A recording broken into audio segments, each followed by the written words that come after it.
Welcome, everyone. Thank you so much for joining us today. My name is Lauren. I'm one of the educators here at Iris. I'm joined by Corey, who is also an educator here. You may have seen us from time to time in different training sessions or in other webinars that we've conducted. So we like to do these to help enhance your understanding of the Iris program, give you tips and tricks along the way so that you can help us with our mission to end preventable blindness. So we do send out monthly newsletters and host periodic webinars. So hopefully you're all finding value in those items.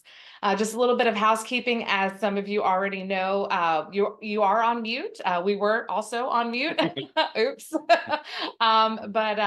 We will be taking any questions that you have in our Q&A chat box. So feel free to submit any questions that you have throughout the session, and we will be answering those. If you have questions that are specific to your organization and you submit those, we may not answer those live, but we're happy to follow up with you afterwards. So any questions that you have or anything that you need, feel free to put that in the Q&A box anytime during the webinar. So. All right. So to kick us off, we're going to start with a poll. We want to check to see, who's using dilation drops and which one are doing natural dilation whenever we have a small pupil. So if you guys don't mind, we're going to do this poll real quick and then we'll move on to the webinar. Okay, so just a quick yes or no question. Does your organization offer the option to utilize dilation drops for your patients with small pupils?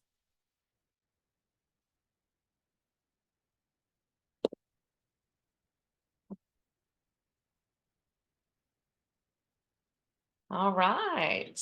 So it looks like a majority do not use dilation drops. We are going to cover both through this webinar. So because we have that mix, we'll discuss both essentially. Absolutely. Unsurprising. We've got definitely a different mix of organizations in the programs using drops and not using drops. So we're going to start off by talking about natural dilation techniques, and then we'll discuss dilation drops for those of you who do have that option when those are indicated. So before we talk about the dilation techniques, I just want to highlight why dilation is important. So this is something you hear us talk about a lot. But it's really helpful to just remind everyone why dilation is so important for the iris exam. So there is a clinical impact to dilation. My slides are a little bit behind. There we go. So the clinical impact is that the anatomy needs to be visible. So the retina is located at the back of the eye. And we get to view the back of the eye through the pupil. And so as you can see on the left, with a small pupil, the portion of the retina that can be seen is much smaller. There is anatomy that is obstructed. And how that shows up to you all is shadows on your images. On the right-hand side with that large pupil, we can see all of the necessary anatomy at the back of the eye. And the interpreting provider has a much better understanding of what the anatomy looks like and can indicate whether pathology is present in the image. In addition to that clinical impact, there's also kind of a practical impact, especially for our operators who are using handheld cameras. Your job is a lot easier when your patients have large pupils. So because we're viewing the back of the eye through the retina, when you're manually bringing that camera toward your patient, you're trying to get that retina to fill your image capture screen. That's a lot easier when you've got a big landing pad. So number one, clinical impact, we want to be able to see the anatomy. We want to give the interpreting physician the best opportunity that they can have to indicate whether they see any pathology present. And then obviously secondarily, this is also a lot easier for you when you're taking those images. So what we're going to do is we're going to start talking about myths and stuff that we have experienced from all the trainings and retrainings we've done. We get a lot of feedback, and some of the things like that we hear, we want to kind of go over right now. So our first one is all patients must sit in a dark room for 10 to 15 minutes before even trying to take an image. Oh, that's a myth.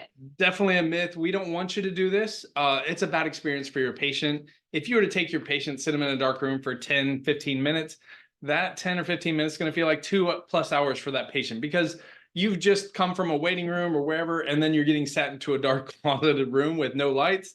and told not to play on your phone, that is a terrible experience for the patient. So what we want you to do is change and make some adjustments to this. So we want you to go in with the patient, sit them down in a chair, make sure they're safe, and then say, hey, we're going to turn out the light so we both start dilating. Then if you do me a favor and you explain what we're doing, why we're doing it, and how we're doing it. So what are we doing? We're checking your eyes to see if diabetes has affected your eye health. Why are we doing that? The leading cause of preventable blindness in the US is due to diabetes. We want to make sure you're safe and not on the other side, right? And then how? You're going to describe the process of the exam. If you actually take your time and do that while you're speaking to your patient, that's going to buy yourself in a dark room 3-4 minutes of dilation time, right? And then what you can do is you can move forward and you could actually start the exam, and probably 80% of your patients, you could knock this exam out in less than 5 minutes. So you could probably be done in less than the 10 minutes it would take if you previously left them in a dark room for 10 minutes, for a majority of them. Now, there are some patients that may need to dilate a little bit longer. So when you first get ready to take that exam, if you're having a handheld, you're gonna land that camera, you're gonna see how big the pupil is, and you are eyeballing this.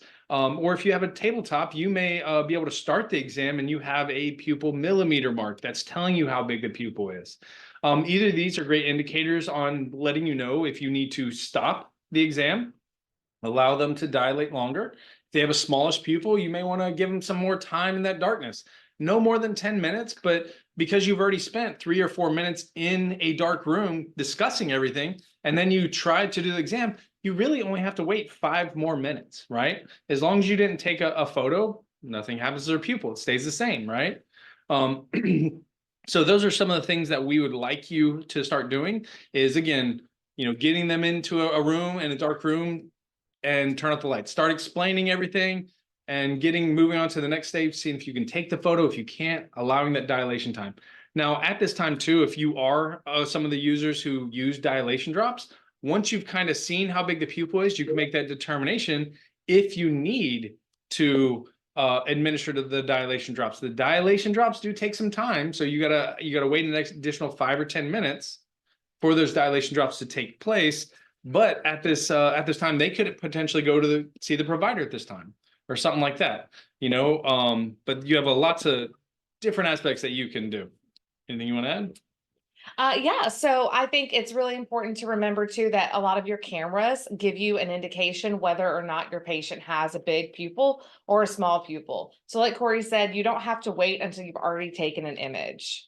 So you can use your handheld cameras to just take a look and see how big that pupil is. If you've got a nice big landing pad, like Corey said, you can go ahead and knock that exam out. A lot of your patients, that's going to be quick and easy process. You've been in the dark for a few moments, they've got big pupils, you're ready to go. If your patient has smaller pupils, then you can go ahead and give them that time to dilate. If you've got a tabletop camera, your tabletop camera will tell you exactly how big their pupils are. So if you've got pupils that are 2.8 millimeters or higher, you can go ahead and do that exam. If you're performing the exam and you see that their pupils are smaller than that, that's your indication to go ahead and pause the exam and use any additional dilation techniques that you might want to employ. All right. So that was myth number 1. Myth number 2. Everyone must remove their contact lenses for the exam. This is definitely a myth. We hear this a lot. People think that contact lenses are going to interfere somehow with the exam. They are not. So if you are only using natural dilation techniques, your patients never need to remove their contact lenses. Even if they're colored contacts, those still won't interfere with the exam unless the contact lens is obstructing their pupil somehow, which the majority of contact lenses are not, because that would interfere with your patients being able to see. You're going to be able to perform the exam very easily. The only time contact lenses should be removed is if you are administering dilation drops, and that's just so the dilation drop can touch the patient's eye. So after you've administered the drops, your patients can put those contact lenses right back in, and you can go ahead and perform the exam and send them on their way. All right. All right, now the next myth is going to be if you can't get images without shadows, after doing everything possible, you should not submit the exam. This is totally false. You never know what the grader can see in the part of the eye that they can see. You have tools at your disposal. As we talked about natural dilation and dilation drops, you're doing the best you can with the tools you have, but there's going to be times where you don't capture an image with all 4 parts. These could be due to certain patients, just naturally their pupils are just really small and they struggle to dilate even with medication. Same thing, certain medications patients take can affect the pupil size. So, those are ones where you may not get all 4 parts of anatomy. It may be really difficult for you to capture an image, but you're doing the best you can with the tools you have. We want to submit anything with anatomy to the best of our ability.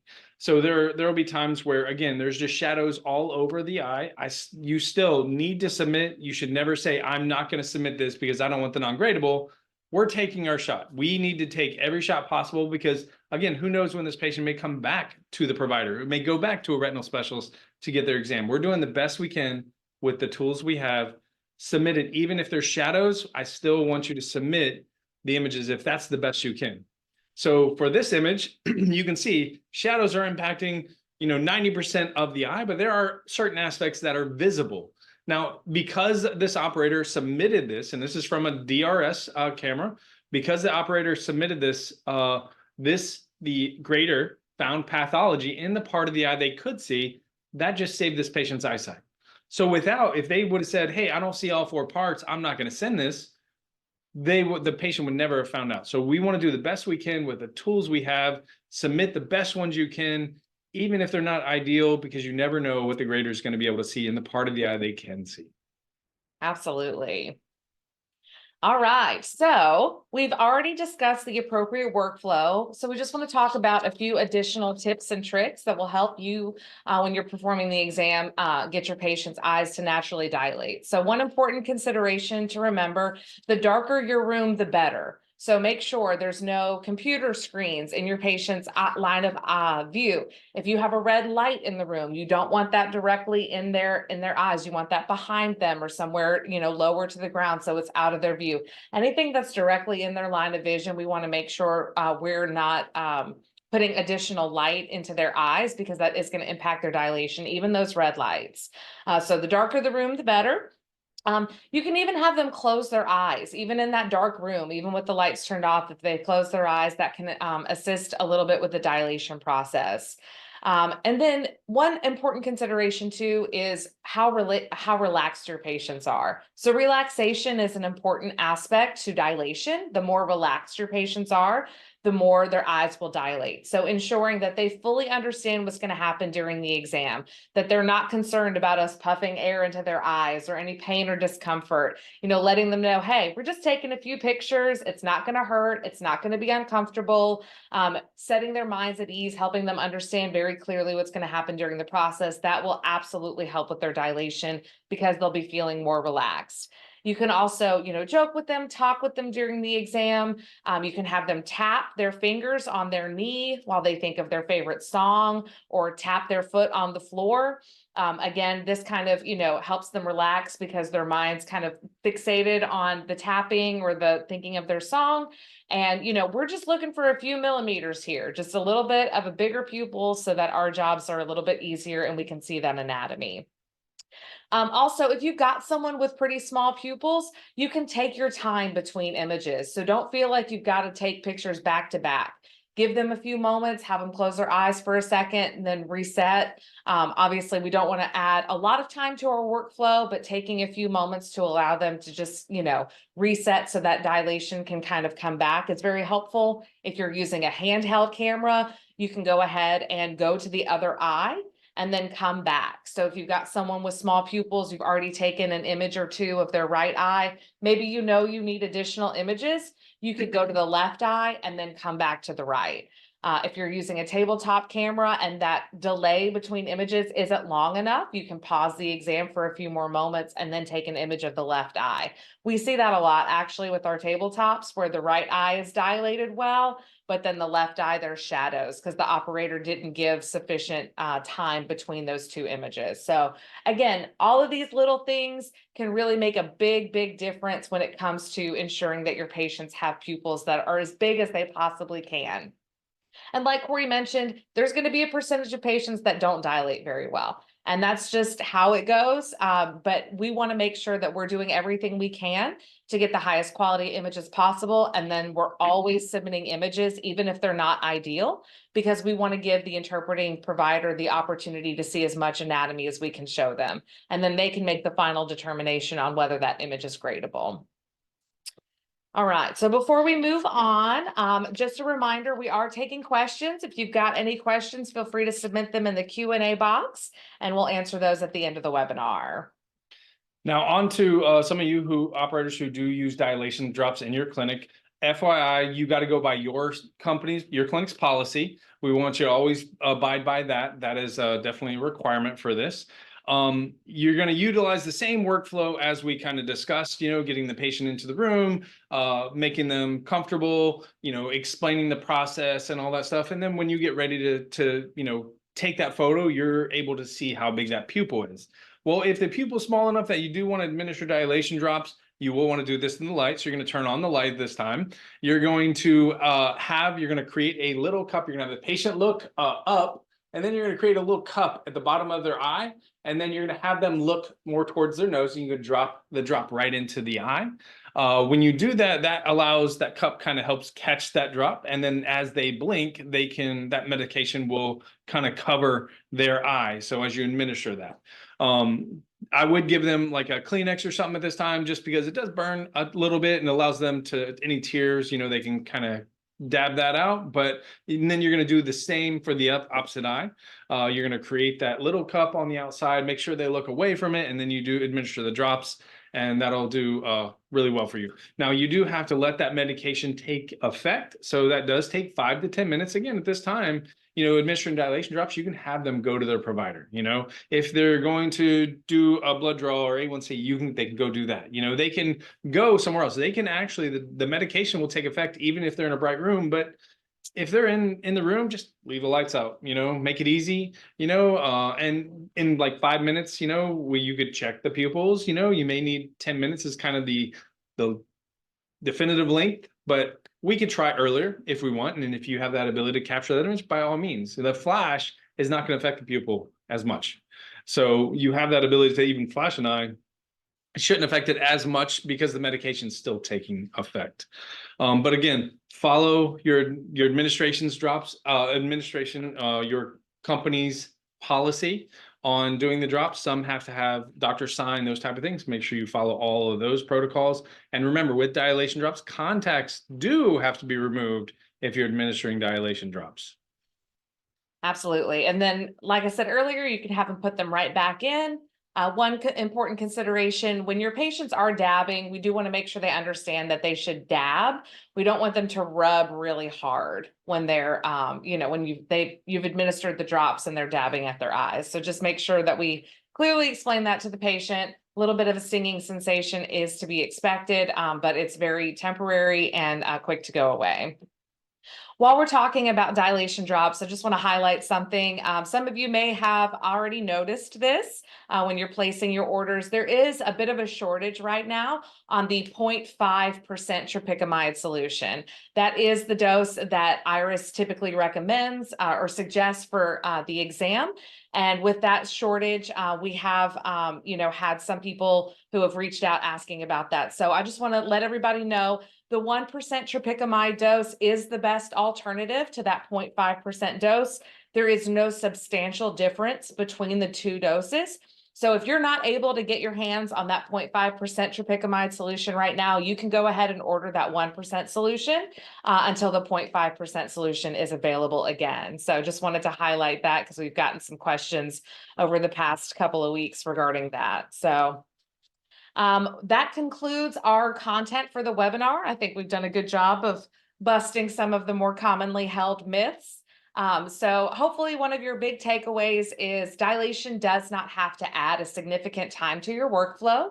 If you are trying to take images sooner rather than later, and you are able to take images of your patients and move on, that means you're only spending time on dilation techniques and a dilation workflow when it's necessary. So that's going to knock out a big portion of your patients. Corey and I have both been in the field for several years now. We have seen and conducted a lot of exams.